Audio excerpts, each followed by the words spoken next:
حضرت علامہ تاج العلماء شہزادہ ذو القاضی ملت حضرت علامہ پیر سید محمد نورانی میاں اشرفی اور جیلانی ان کی خدمت میں التماس کرتے ہیں کہ وہ اپنے علمی خطاب سے ہم تمام کے دلوں کو مستفیض فرمائیں۔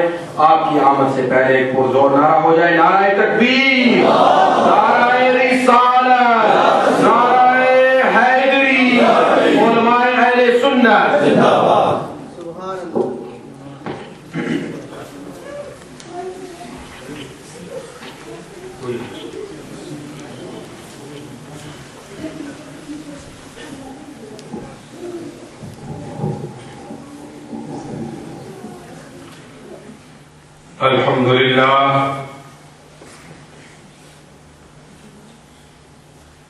الحمد لله رب المشرقين والمغربين،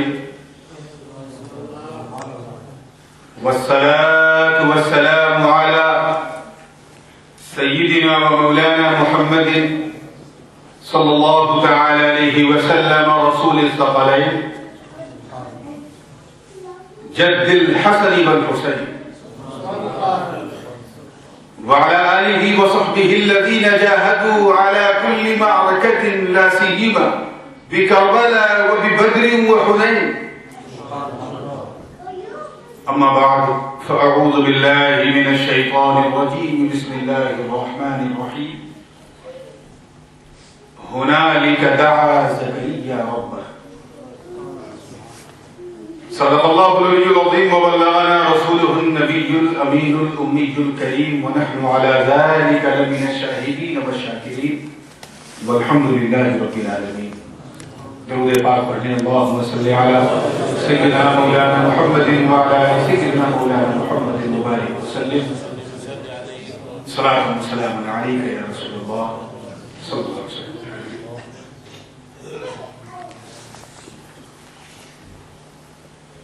استاد العلماء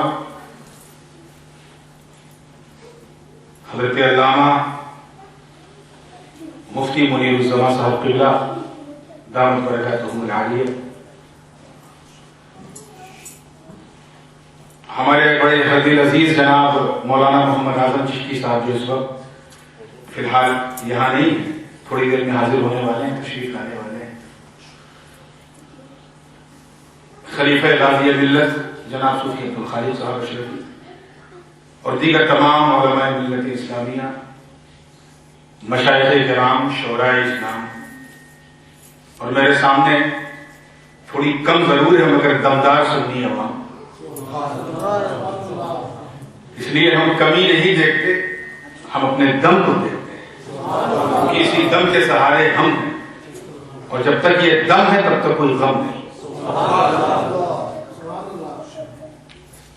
آپ نے اعلان تو سن ہی لیا، حضرت مفتی صاحب اللہ نے اعلان فرمایا کہ آج کچھ آپ کی وجہ سے، کچھ اس جلسے کی وجہ سے، بہرحال جو بھی وجہ ہو 15 منٹ بڑھا دیا گیا ہے۔ ابھی میں جب حاضر ہوا، داخل ہوا تو بڑی اچھی نعت و منقبت کا سلسلہ جاری تھا، 2-3 شعر میں منقبت کے پڑھوں گا کیونکہ آج وقت واقعی کم ہے، اور یہ پڑھنا اس لیے ضروری ہے کہ آج جس پروگرام میں ہم لوگ شریک ہیں اس کو فیضان اولیاء سے بھی نسبت حاصل ہے، شان اولیاء سے بھی نسبت حاصل ہے،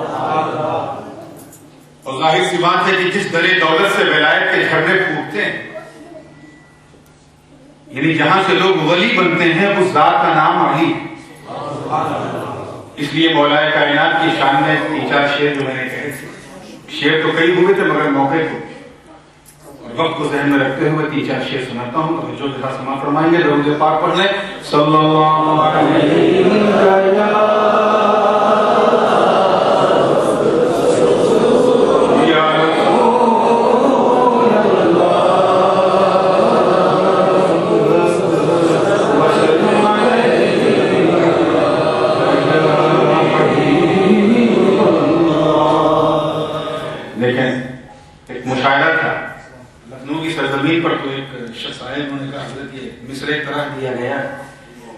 تمہارا غلام ہوں، اس کو ذرا کچھ کہنے، تو 7-8 شعر ہوئے تھے، چند شعر سماعت فرما لیں۔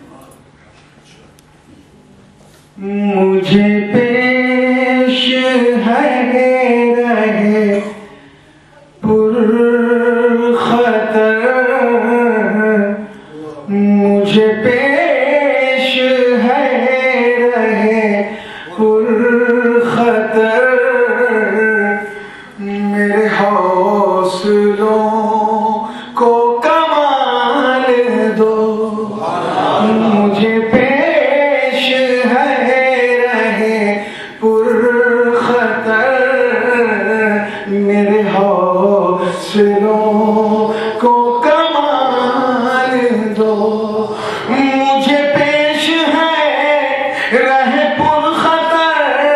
میرے حوصلوں کو کمال دو، میں علی تمہارا غلام ہوں، میں علی تمہارا غلام ہوں، مجھے دشت غم سے نکال دو، مجھے پیش ہے پر خطر میرے حوصلوں کو کمال دو۔ اور یہ شعر بطور خاص ہے، پہلا شعر اس مسجد کو نسبت حاصل ہے سلسلہ عالیہ چشتیہ بہشتیہ سے، اور ہم چشتی اسی پہ ناز کرتے ہیں کہ ہمارا مرشد راجاؤں کا راجا ہے، خواجاؤں کا خواجہ ہے، ولیوں کا مہاراجا ہے۔ یہ دل جو ہمارے سینوں میں دھڑک رہا ہے، بالخصوص میں خانوادہ غوثیہ قادریہ جیلانیہ کے حوالے سے کہوں، یہ حسن اتفاق ہے کہ کچوشا شریف اور گولرا شریف کی نسبتیں بالکل ایک ہیں۔ غوث اعظم کی ہم سب اولاد ہیں اور غریب نواز کے مرید ہیں۔ اگر میں یہ کہوں تو بالکل غلط نہیں ہوگا کہ یہ دل جو میرے سینے میں دھڑک رہا ہے یہ غوث کے خون سے ضرور بنا ہے، مگر خواجہ کے عشق میں دھڑک رہا ہے۔ تو رنگے جیلانی بھی ہے اور ترنگے چشتی بھی ہے، اور دونوں کے ساتھ بڑے یقین کے ساتھ، بڑے اذعان کے ساتھ یہ شعر کہا ہے، توجہ فرمائیں گے۔ میں علی تمہارا غلام ہوں، مجھے دشت غم سے نکال دو، ارے جو نبی کا سچا غلام ہے، جو نبی کا سچا غلام ہے، میرا حیدر اس کا امام ہے، جو نبی کا سچا غلام ہے، میرا حیدر اس کا امام ہے، کہا بے مثال نبی نے خود، کہا بے مثال نبی نے خود، نہ کوئی علی کی مثال دو۔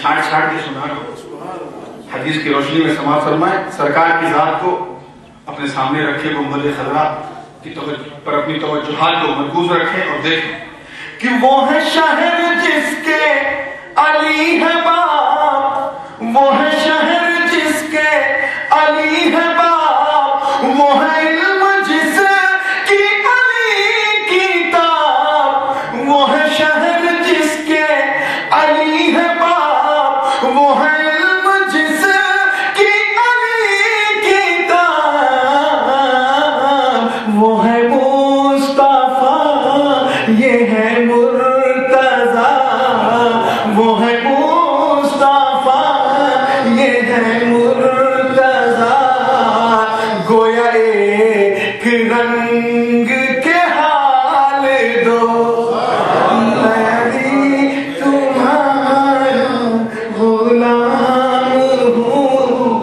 مجھے دشت غم سے نکال دو۔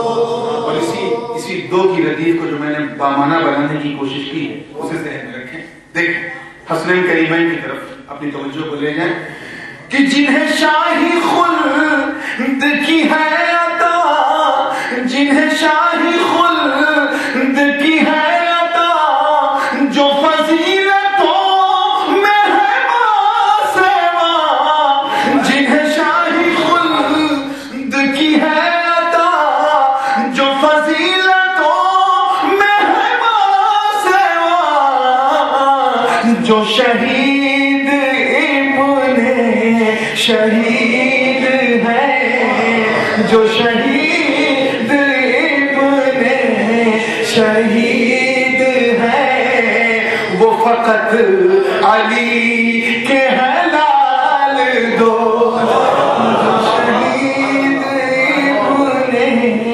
شہید ہے، وہ فقط علی کے ہیں لال دو.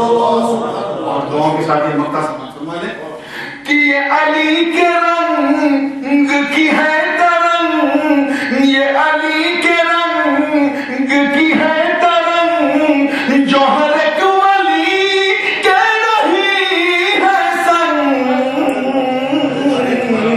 تیرے نور کی ہے یہ التجا، تیرے نور کی ہے یہ التجا، اسے ایسے رنگ میں ڈھال دو. میں تمہارا غلام ہوں، مجھے دشت غم سے نکال دو. اللهم صل على سيدنا مولانا محمد وعلى سيدنا مولانا محمد وترضى بأن تصلي عليه السلام عليكم ورحمة الله.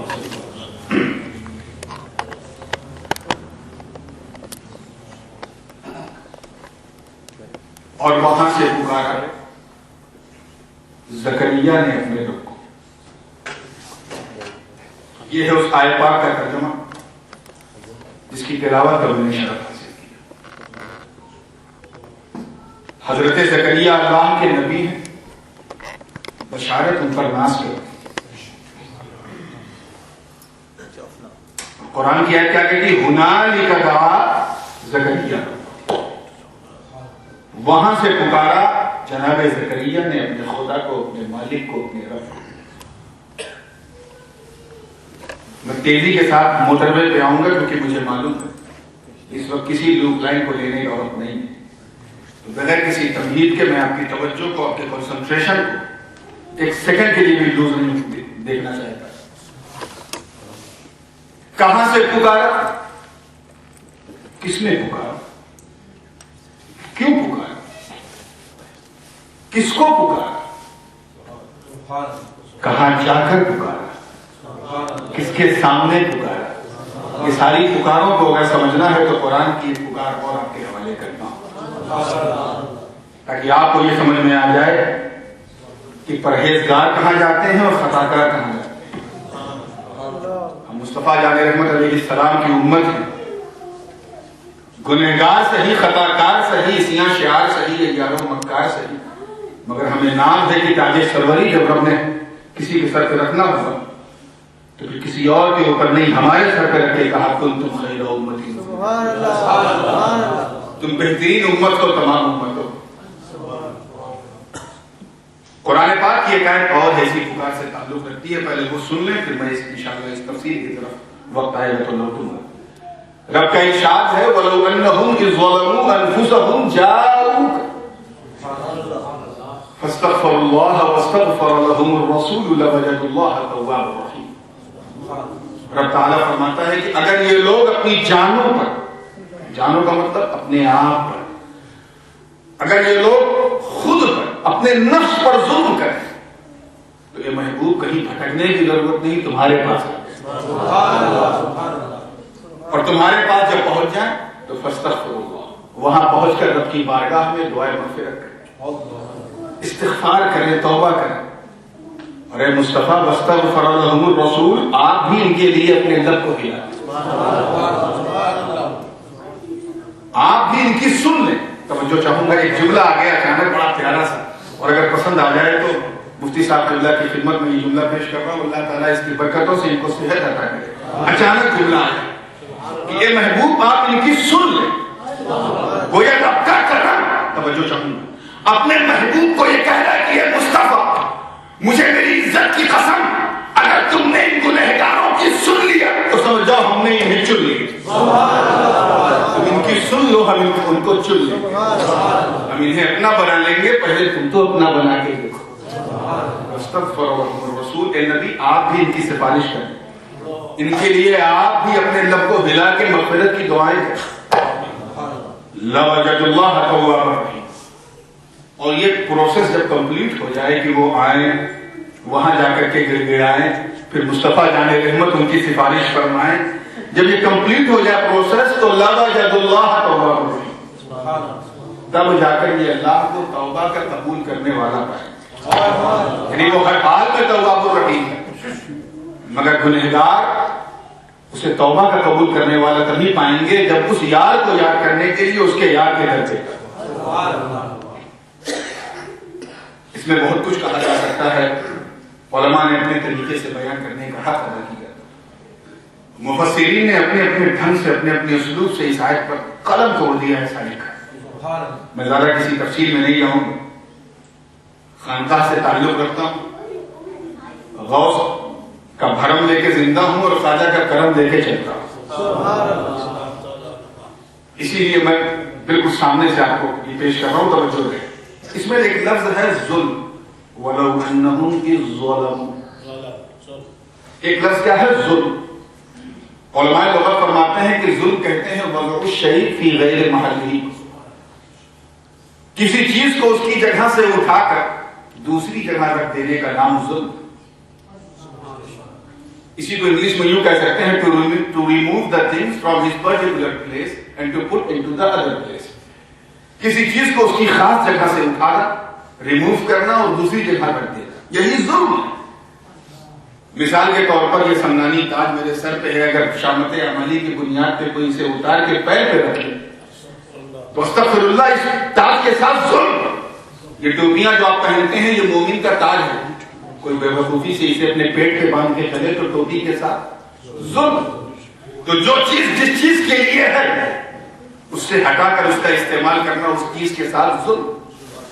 اب آپ دیکھو تم صبح سے لے کے شام تک کتنے ظلم کرتے ہیں. ایک ہے حقیقت، ایک اس حقیقت کو پلٹ دینا. ہمارے سماج میں، ہمارے معاشرے میں ماں کا ایک خاص مقام ہے، لیکن کوئی بے وقوف اپنی بیوی کو اپنی ماں کی جگہ پر اور اپنی ماں کو اپنی بیوی کی جگہ پہ رکھ دے تو دونوں کے ساتھ ظلم. بھائی کو بہن کا حق دینا، بہن کو بھائی کا حق دینا، دونوں کے ساتھ ظلم. بیوی کو پڑوسن کا حق دینا، پڑوسن کو بیوی کا حق دینا، دونوں کے ساتھ ظلم. یہی تو ظلم ہے جو صبح سے شام تک ہم کرتے چلے جاتے. ذرا سوچو عزیزان ملت، ذرا غور کرو، اپنے گریبان میں جھانکو. اللہ تعالیٰ نے تمہیں پیدا کیا اپنی عبادت کے لیے. وما خلقت الجن والانس الا لیعبدون. ہم نے انسان اور جنات کو اپنی پوجا کے لیے، اپنی عبادت کے لیے، اپنی بندگی کے لیے پیدا کیا. یہی تو کہا تھا اللہ نے اقیموا الصلاۃ، نماز پڑھو. کتنے لوگ ہیں جو پڑھتے ہیں؟ یہی تو کہا تھا وآتوا الزکاۃ، زکات دو. کتنے لوگ ادا کرتے ہیں؟ یہی تو کہا تھا کتب علیکم الصیام، تم پر روزہ فرض کیا گیا ہے. کتنے لوگ روزے رکھتے ہیں؟ یہی تو کہا گیا تھا کہ حج البیت من استطاع الیہ سبیلا. کتنے لوگ حج کرتے ہیں؟ ارے ہم سے نیکیاں کہی گئی، ہم نے نہ کی. برائیوں کا مجسمہ ہم بن گئے. اتنی آلائش، اتنی گندگی، اتنی بیڈ ایونٹس، اتنی برائیاں ہمارے اندر بھری ہے کہ ہم گنہگار بن گئے. گناہوں کا حال یہ ہے، توجہ چاہوں گا، گناہوں کا حال یہ ہے کہ ہاتھ جب عرش کی طرف اٹھتے ہیں تو دل کی دھڑکنیں یہی کہتی ہیں میرے کریم گناہ بخش دے میرے سارے. نظر اٹھائی نہیں جاتی شرم کے مارے.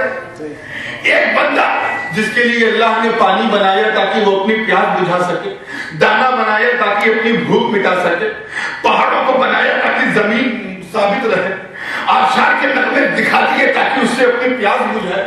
ارے ویجیٹیبل ہو یا نان ویجیٹیبل، کھانا ہو یا دانا ہو، سب اسی کرم کرنے والے رب کی عطا ہے. اس نے ہمیں اسی لیے دیا تاکہ اس کے رزق کو ہم کھائیں اور اس کا شکر ادا کریں. اس کی رزق کو ہم قبول کریں اور اس کا شکر ادا کریں. اب توجہ چاہوں گا، اب جب گناہوں سے ہم اتنا لبریز ہیں کہ ایک قدم ہمارا ثواب کی طرف نہیں بڑھ رہا ہے. شرمندگی اور پسماندگی کا حال یہ ہے کہ ہم اپنی آنکھوں کو عرش کی طرف نہیں لے جا پا رہے. بدعمالی کا عالم یہ ہے کہ ہم اللہ کو، وہ تو بہت عظیم ذات ہے میرے دوستو، وہ تو وحدہ لا شریک ہے. ہمارے گناہوں کا تو حال یہ ہے کہ ہم اپنے مرشد سے آنکھیں نہیں ملا پا رہے. ارے جب گنہگاری، توجہ، گنہگاری 7ویں آسمان تک پہنچ جائے، شرمندگی کا جب گھڑا، اس کا پیمانہ جب بھر جائے تو رب کے کرم نے آواز دے دی، اے اپنے اوپر ظلم کرنے والوں، اے خود پر ظلم کرنے والوں، اے خود پر، خدا کے لیے خود پر ظلم کرنے والوں، گھبراؤ مت. ہم نے اپنے محبوب کا گھر کھلا رکھا ہے،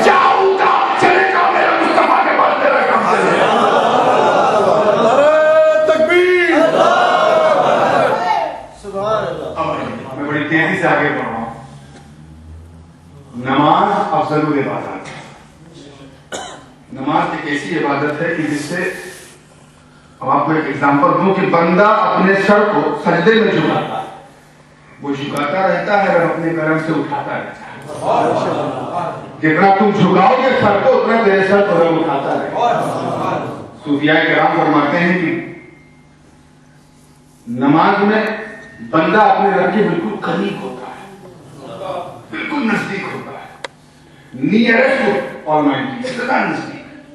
بات صوفیاء کرام بلکہ حضرت سیدنا مخدوم اشرف جہانگیر سمنانی نے اپنی لطائف میں لکھا کہ جب بندہ سجدے میں جاتا ہے تو یہ قربت غائب درجے کرتی ہوتی ہے, اور اگر وہ بندہ صالح ہے, نیک ہے, نیکوکار ہے, تو اس قربت کا حال ایسا ہوتا ہے کہ وہ تمام حجابات اٹھا دیے جاتے ہیں. یعنی سر جھکایا خدا کے لیے تاکہ ہم اپنی خودی کو خدا کی بارگاہ میں مٹا دیں.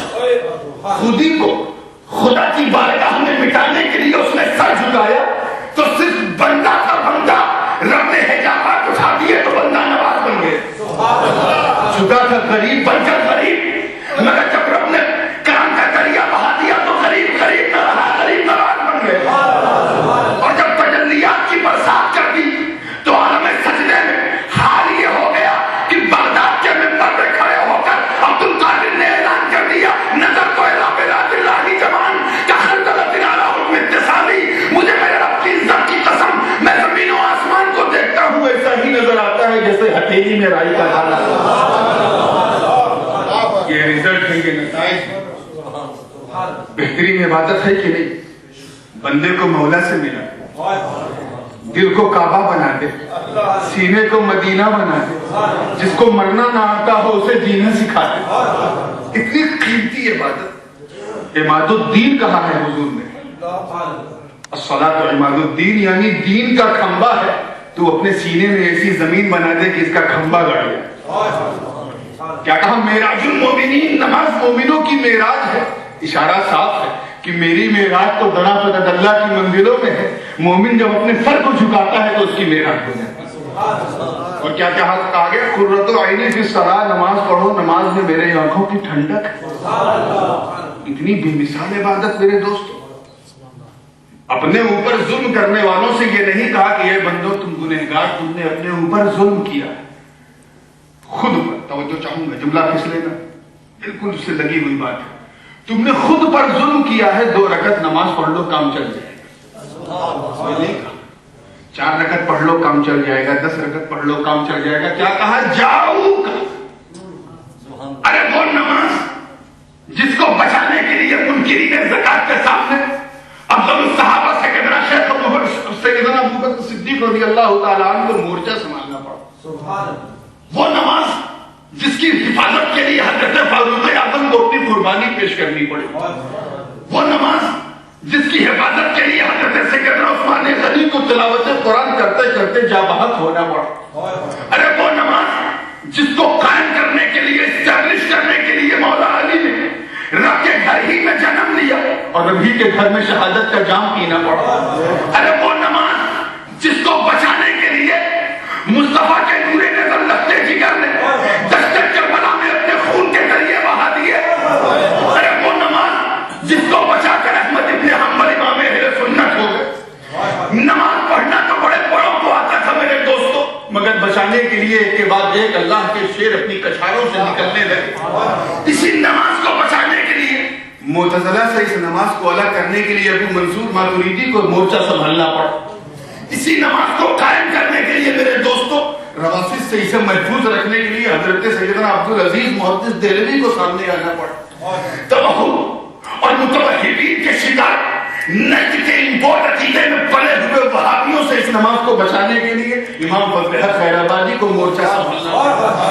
مگر جب یہی نماز گلی گلی میں گھوم گھوم کر لوگ پڑھانے لگے, زبان پر تو ہے گلی گلی میں نماز پڑھ, مگر دل میں علی نہیں, دل میں نبی نہیں, دل میں عبد القادر جیلانی رضی اللہ عنہ نہیں, دل میں حضرت سیدنا محبوب الہی نہیں, خواجہ ہندوستان نہیں.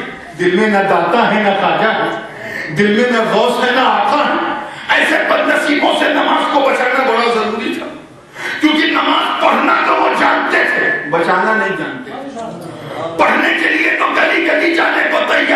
بچانے کے لیے در علی پہ جانے کو تیار نہیں.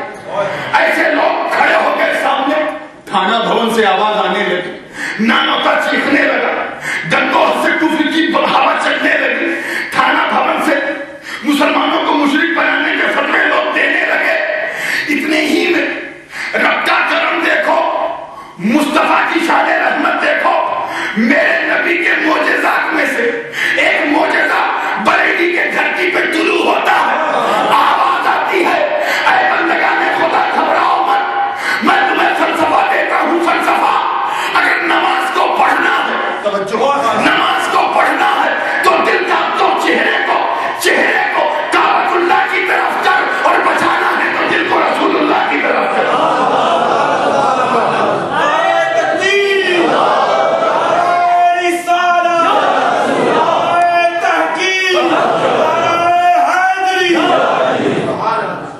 مشن کو لے کے علماء اہل سنت ہر طرف گھومنے لگے.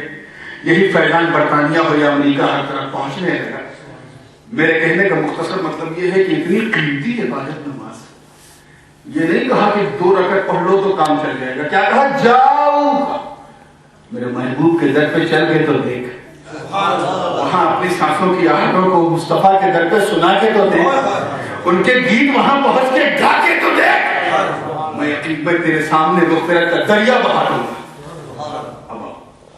حج کوئی معمولی عبادت نہیں. انفارچونیٹلی یہ بہت افسوس کے ساتھ کہنا پڑتا ہے کہ کچھ لوگوں نے حضرت حج کو بھی ایک ٹورزم کا نام دے دیا. یہ کوئی ٹور نہیں ہے, یہ تو نور والی بات ہے. حج سے ٹور کا لطف نہیں, نور کا لطف ملتا ہے. مسلم شریف میں جو حدیث پاک نقل ہے اس کا مفہوم یہ نہیں کہ جو جتنا بڑا حاجی ہو اتنا بڑا غازی ہوگا. حج تو اتنی بہترین عبادت ہے میرے دوستوں, جو انسان کے ایگو کو توڑ دیتی ہے, اس کی انا کو توڑ دیتی ہے, اس کے سینے کو عشق رسالت کا مدینہ بنا دیتی ہے. اتنی قیمتی عبادت ہے حج میرے دوستوں کہ حدیث پاک ہے کہ جب بندہ حج کرتا ہے تو ایسا ہو جاتا ہے جیسے آج ہی اس کی ماں نے اسے جنا, ایک دم نومولود نیو بورن چائلڈ کی طرح, free from all kinds of Evans and since, بالکل پیوریفائڈ ہو کے بندہ لوٹتا ہے. اتنی بہترین عبادت. یہ نہیں کہا اللہ تعالیٰ نے کہ حج کر لو تو کام چل جائے گا. اے خود پر ظلم کرنے والوں, صفا مروہ کے درمیان سعی کر لو تو کام چل جائے گا. اے اپنے اوپر ظلم کرنے والوں, عرفات پر ٹھہر کے دیکھو کام چل جائے گا. اے خود پر ظلم کرنے والوں, اپنی جانوں پر ظلم کرنے والوں, ملتزم کو پکڑ کے رو تو لے, تیرا کام چل جائے گا. نہیں کہا, بلکہ کیا کہا؟ محبوب کے در پہ آؤ. ذرا غور کرو, وہ عبادت جو محمود و ایاز کا فرق دور کر دے, وہ عبادت جو بندہ اور بندہ نواز کے درمیان کی لکیروں کو مٹا دے, وہ عبادت جو فقیر اور امیر کو 2 کپڑے میں لپٹا دے. ارے وہ عبادت جو میدان عرفات میں ملینر اور بھتیجا کا فرق پیدا نہ ہونے دے. وہ عبادت جو بندہ پہنچے تو یہ سمجھ میں نہ آوے کہ اس کے پاس کتنی دولت ہے, کتنی حشمت ہے, کتنی رفعت ہے. رب کے رحمت کے سائے میں سب ایک ہی طرح نظر آ رہے ہیں. دیوانوں کی طرح ایک گھر کا طواف کروا رہی ہے تاکہ دل کعبہ بن جائے. ملتزم پر پہنچا کے رولا رہی ہے, وہ ایسی عبادت ہے. زمزم سے پیاس بجھا رہی ہے, ایسی عبادت ہے. صفا مروہ کے درمیان دوڑا کر اللہ کی بندی حضرت سیدہ ہاجرہ رضی اللہ تعالی عنہا کی یاد دلوا رہی ہے. اتنی قیمتی عبادت. مقصد کیا ہے؟ تو میرے در پہ آیا ہے تو دیوانہ بن کے, میرے در پہ آیا ہے تو گدا بن گیا, میرے در پہ آیا ہے تو فقیری کا تاج اڑ گیا. ارے شہنشاہی تو بہتوں نے کی ہے, مگر مجھے میری عزت کی قسم, یہ تو وہ در ہے جسے حاصل کرنے کے لیے سلطان ابراہیم ابن ادہم اور سلطان سکر اشرف جیسوں کو بھی تاج اتار کے یہاں آنا پڑا. یہاں آؤ, دیوانہ بن کے آؤ. علامہ جامی نے یہی بات کہی ہے کہ با خدا دیوانہ باشی, با محمد ہوشیار. نبی کے در پہ جاؤ تو دل کی دھڑکنوں پر بھی قابو رکھو, اس کی آواز سے بھی مصطفیٰ کو ایذا پہنچے گی. مگر جب رب کے بارگاہ میں پہنچو حرم مکی میں تو دیوانہ بن جاؤ. میرے دوستوں, ایسی عبادت جو دل کو کعبہ بنا دے, سینے کو مدینہ بنا دے. جب خود پر ظلم کرنے کی بات آئی تو کہا, اے گنہگاروں, اے اپنے اوپر ظلم کرنے والوں, تم نے اپنے اوپر ظلم کیا ہے, اس لیے حج سے بھی کام نہیں چلے گا. میرے محبوب کے در پہ جا، وہ اپنا لب ہلا دے تو میں سب ہلا دوں۔ توجہ چاہوں گا، راز کیا؟ روزہ بہترین عبادت ہے، مگر یہ نہیں کہا کہ ایک دن روزہ رکھ لے تو کام چل جائے۔ نماز بہترین عبادت ہے، یہ نہیں کہا کہ 2-4 رکعت پڑھ لے تو کام چل جائے۔ حج بے مثال عبادت ہے، یہ نہیں کہا کہ حج کر لے تو کام چل جائے۔ محبوب کے در پہ کیوں بلایا؟ یہ وجہ جاننا چاہتے ہیں آپ؟ اس مصطفیٰ کے در پہ کیوں بلایا؟ پوری توجہ کے ساتھ سنیے گا۔ ایک ہے اصل، حضرت توجہ چاہوں گا اس نقطے کی طرف، ایک ہے اصل اور ایک ہے اس اصل کا خلیفہ۔ کیونکہ ہم مسجد میں ہیں اس لیے ایک مثال ایسی دوں جو نمازیوں کو فٹاک سے سمجھ میں آ جائے۔ ہم وضو کرتے ہیں، وضو نماز میں داخل نہیں ہے، مگر نماز کے لیے شرط ہے، اور ایسی شرط ہے کہ وضو اگر آپ نے نہیں کیا تو آپ مسجد میں داخل تو ہو سکتے ہیں مگر نماز نہیں پڑھ سکتے۔ کیوں؟ کیونکہ نماز بغیر وضو کے ہو ہی نہیں سکتی۔ نہ فجر پڑھ سکتے ہیں، نہ ظہر پڑھ سکتے ہیں، نہ عصر پڑھ سکتے ہیں، نہ مغرب پڑھ سکتے ہیں، نہ عشاء۔ تو وضو بہت ہی امپورٹنٹ ہے۔ ٹو میک یور صلاۃ یو ہیو ٹو میک وضو، آپ کو وضو کرنا ہی پڑے گا۔ خیر یہاں تو رب کی مہربانی ہے، ہر طرف پانی ہی پانی ہے۔ جب بندہ پانی نہ چاہے تب بھی پانی برستا ہے۔ ایسا ملک ہے کہ جہاں پانی ہی پانی، پانیوں میں گھرا بھی ہے۔ لیکن آئیے پاکستان انڈیا میں، آئیے فرنٹیئر وزیرستان یا ہمارے یہاں انڈیا میں اگر آپ کو آنا ہے تو راجستھان اور سندھ کا جو بارڈر جہاں میرا خواجہ آرام فرما ہے رضی اللہ عنہ، اس علاقے میں اور دور دور تک پانی نہیں ملے گا، اور نماز کا وقت ہو جائے تو آپ کیا کریں گے؟ ذرا آپ سے ہم پوچھ رہے ہیں، تیمم کریں گے۔ کیوں؟ کیونکہ اگر پانی نہ ملے تو تیمم وہی کام کرتا ہے جو پانی سے ہوتا ہے، اس لیے کہ تیمم وضو کا خلیفہ ہے۔ توجہ چاہوں گا، جس طرح ہم وضو سے فجر پڑھتے ہیں تیمم سے پڑھیں گے، وضو سے ظہر پڑھتے ہیں تیمم سے پڑھیں گے، وضو سے مغرب پڑھتے ہیں تیمم سے پڑھیں گے، وضو سے عشاء پڑھتے ہیں تیمم سے پڑھیں گے، وضو سے ہم قرآن کو چھوتے ہیں تیمم سے چھوئیں گے، وضو ہی سے ہم طواف کعبہ کرتے ہیں تیمم سے کریں گے۔ ہم یہ نہیں دیکھیں گے کہ مٹی پر 2 بار ہاتھ مارنے کا نام تیمم ہے۔ ہم یہ دیکھیں گے کہ تیمم خلیفہ کس کا تو سنو، میرے رب نے کعبے میں اس لیے نہیں بلایا کیونکہ کعبے کا کوئی خلیفہ نہیں، مینا پہ نہیں بلایا کیونکہ مینا کا کوئی خلیفہ نہیں، مزدلفہ پہ نہیں بلایا کیونکہ مزدلفہ کا کوئی خلیفہ نہیں، عرفات پہ نہیں بلایا کیونکہ عرفات کا کوئی خلیفہ نہیں، سرزمین ہمیں زمزم کی چاہ پر نہیں بلایا کیونکہ اس کا کوئی خلیفہ نہیں، ہمیں رمی جمرات کے در پہ نہیں بلایا کیونکہ اس کا کوئی خلیفہ نہیں، ہم سے طواف کا وعدے نہیں لیے گئے کیونکہ اس کا کوئی خلیفہ نہیں۔ ارے حق تو یہ ہے کہ ہم غلاموں کو مصطفیٰ کے در پہ تو بلایا مگر مدینے میں نہیں بلایا، کیونکہ مدینے کے در و دیوار کا بھی کوئی خلیفہ نہیں۔ توجہ چاہوں گا، بلایا تو مصطفیٰ کے در پر تاکہ اگر کوئی گنہگار مدینے کے جلوے نہ دیکھ پائے تو گھبرائے مت، اپنے مرشد کو دیکھنے کا مصطفیٰ کا پیدا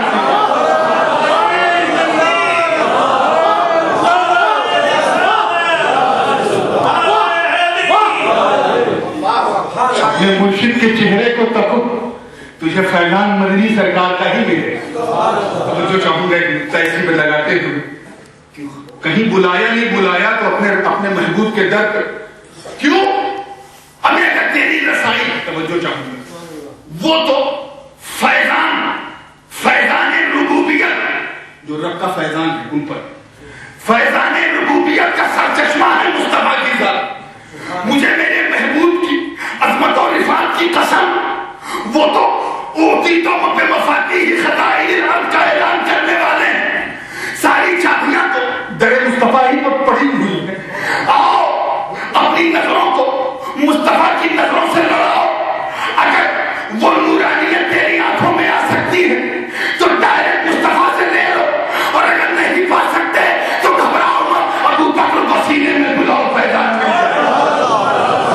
کیونکہ ابو بکر صدیق نبی کے خلیفہ ان تک نہیں پہنچ سکتے، فاروق اعظم سے کام چلا لو، وہ نبی کے خلیفہ وہاں تک رسائی نہ ہو عثمان غنی کو اپنا لو، وہ نبی کے خلیفہ وہاں تک بھی نہ پہنچ سکو تو مولا کائنات شیر خدا کو اپنا لو، نبی کے خلیفہ امام حسن کو بلا لو، نبی کے خلیفہ امام حسین کو بلا لو، نبی کے خلیفہ امام زین العابدین کو بلا لو، نبی کے خلیفہ امام محمد باقر کو بلا لو، نبی کے خلیفہ امام جعفر صادق کو بلا لو، نبی کے خلیفہ امام سیدنا علی موسیٰ رضا کو بلا لو، نبی کے خلیفہ امام علی رضا کو بلا لو، نبی کے خلیفہ امام جواد کو بلا لو، نبی کے خلیفہ امام حسن العسکری کو بلا لو، نبی کے خلیفہ امام ہادی کو بلا لو، نبی کے خلیفہ. اور اگر تو اسی دنیا میں مدینے کا رنگ دیکھنا چاہتا ہے تو گھبرا مت، شیخ عبد القادر جیلانی کو بلا لو.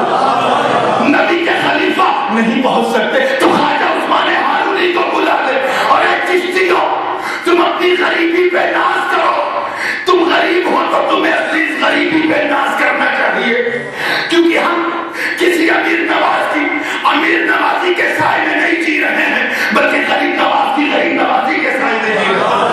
اگر تو گھبرا رہا ہے، گناہوں سے تیرا پٹارا بھرا ہوا ہے، تو خواجہ اجمیر کے در پہ جا، خواجہ کو بلا، خواجہ کے در پہ جا.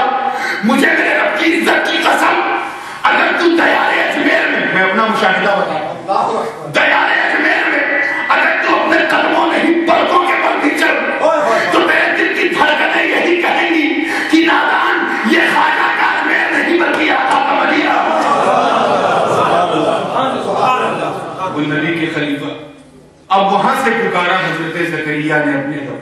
5 منٹ میں اپنی گفتگو کو بہت تیزی سے سمیٹ رہا ہوں، پوری توجہ آپ کی ہونی چاہیے. واقعہ بڑا مشہور ہے اور سورہ آل عمران میں اس واقعے کی تفصیل موجود ہے.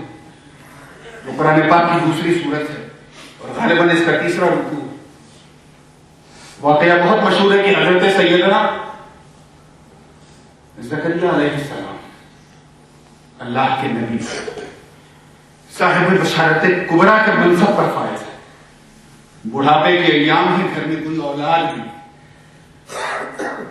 بار بار یہی دعا کر رہے ہیں، رب لا تذرنی فردا وانت خیر الوارثین.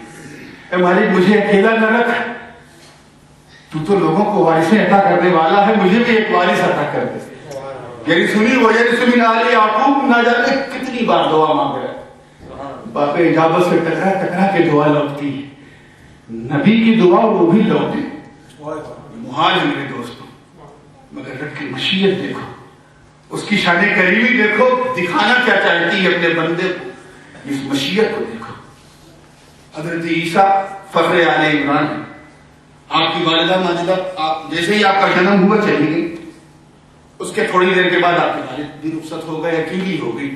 جناب سیدہ مریم سیدۃ النساء العالمین ہے، مگر تنہا، کوئی ان کو اپنی پناہ میں لینے والا نہیں. اچانک حضرت سیدنا زکریا علیہ السلام نے آپ کو اپنی آغوش میں لے لیا، جس کو قرآن پاک نے یوں بیان کیا فَكَفَّلَهَا زکریا. پھر حضرت سیدنا زکریا علیہ السلام نے حضرت سیدہ مریم سلام اللہ علیہا کو اپنی کفالت دی، یعنی انہیں گود لے لیا، انہیں اڈاپٹ کر لیا اور ان کے لیے خاص حجرہ تفویض کیا کہ this is your room and you must pray all time here and you cannot go from this room. آپ اس کمرے سے جا نہیں سکتی، آپ کو ساری عبادتیں یہی کرنی ہے. اس خاص کمرے میں جناب مریم معتکفہ ہو گئی، عبادت کرتی رہی، وقت گزرتا رہا، عبادت کرتی رہی، وقت گزرتا رہا. آگے ارشاد ربانی ہوتا ہے کلما دخل علیہا زکریا المحراب وجد عندہا رزقا. جب جب حضرت زکریا جناب مریم کے حجرے میں جاتے تھے خیریت لینے کی، بیٹی آپ خیریت سے ہیں یہ پوچھنے کے لیے، تو مختلف قسم کے بے موسم پھل وہاں دیکھتے تھے. خیر ہم جس ملک میں اس وقت ہیں یہاں تو ہر چیز بے موسم ہے. جاڑے میں آپ آم کھا لیجیے، برسات میں آپ کیلا کھا لیجیے. مگر وہاں عجیب و غریب تھا یروشلم کا ماحول، بے موسم پھل، بے موسم پکوان، بے موسم ریسیپیز. حضرت مریم کے حجرے میں اور وہ بھی چاروں طرف سے بند دیکھ کے حیرت میں پڑ گئے. فرماتے ہیں کہ مریم انا لکی ہاتھا، توجہ چاہوں گا بس اس نقطے کو اللہ کرے، آپ کے دماغ میں یہ ہوتا ہے انا لکی ھذا، اے مریم یہ تجھے کون دیتا ہے؟ تو یہ اور آسان ترجمہ کر دوں، اے مریم یہ تجھے کس نے دی؟ تجھے یہ لگا کہاں سے ملا؟ تو وہ سامان سامنے رکھا ہوا ہے.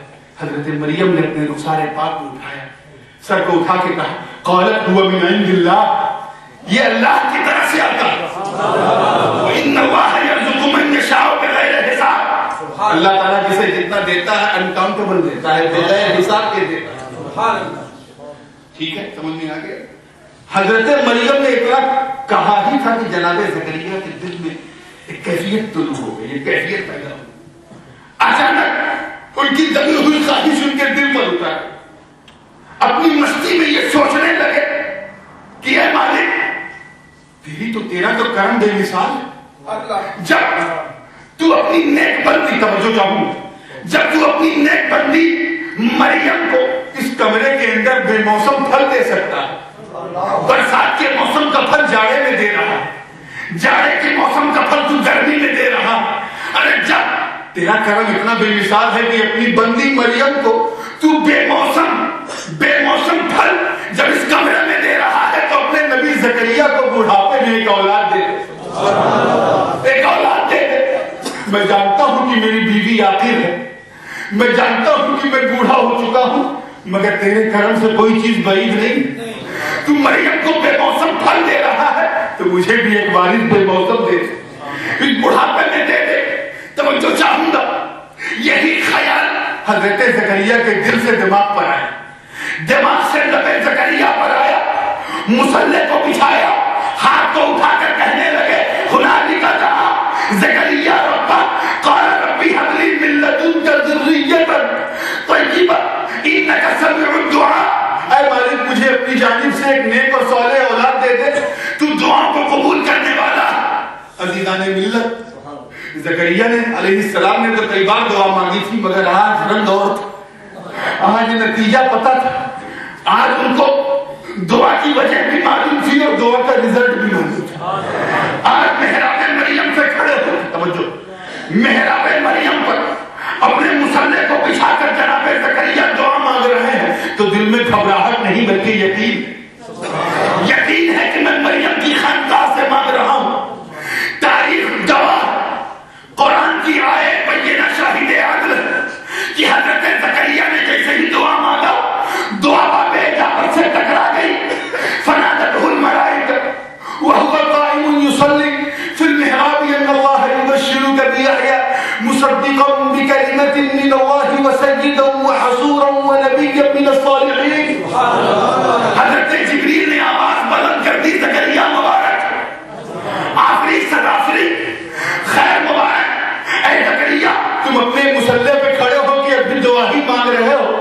سنو تیرے رب نے تجھے کیا دیا، تیرے رب نے تجھے بیٹا عطا کر دیا، اس کا نام یحییٰ رکھ دیا، اسے سید بنا دیا، نبوت کی بشارت دے دی، عورتوں سے حفاظت کا مصداق حصور کہہ کے سنا دیا، اور وہ بھی نبی من الصالحین کا تمغہ لگا دیا. اے زکریا مبارک ہو. توجہ چاہوں گا اے عزیزان ملت، اس آخری 10 سیکنڈ کے اندر یہ قیمتی جملہ آپ کے حوالے کر رہا ہوں کہ حضرت زکریا نے دعا کہاں سے مانگی؟ محراب مریم سے. حضرت مریم کون ہے؟ اللہ کی ولیہ، نبی نہیں. اور جناب زکریا کون ہے؟ اللہ کے نبی، اور وہ بھی نبی نہیں، نبی بھی ہے رسول بھی.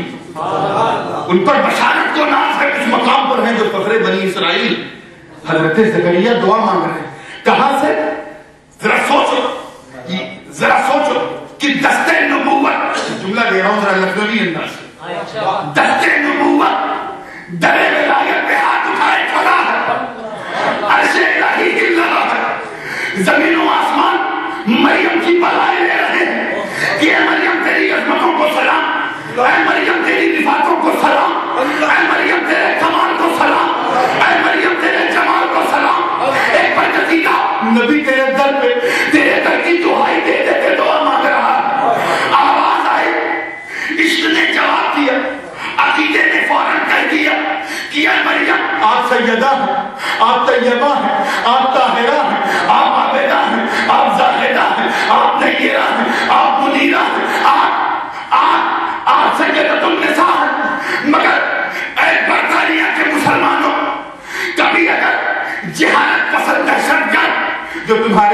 پر ڈاکہ ڈالنے کے لیے گھومتے ہیں.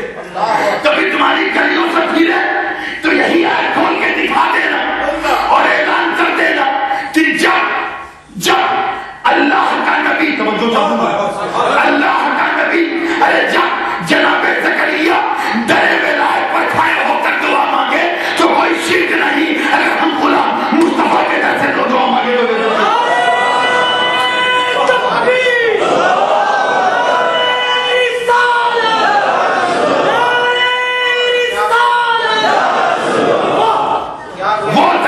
توجہ, حضرت مریم کا وہ در جہاں نعمتیں آتی ہیں, نعمتیں, ہمیں مصطفیٰ کا تو وہ در ہے جہاں فرشتوں کی آمد اور رفت ہوتی رہتی ہے.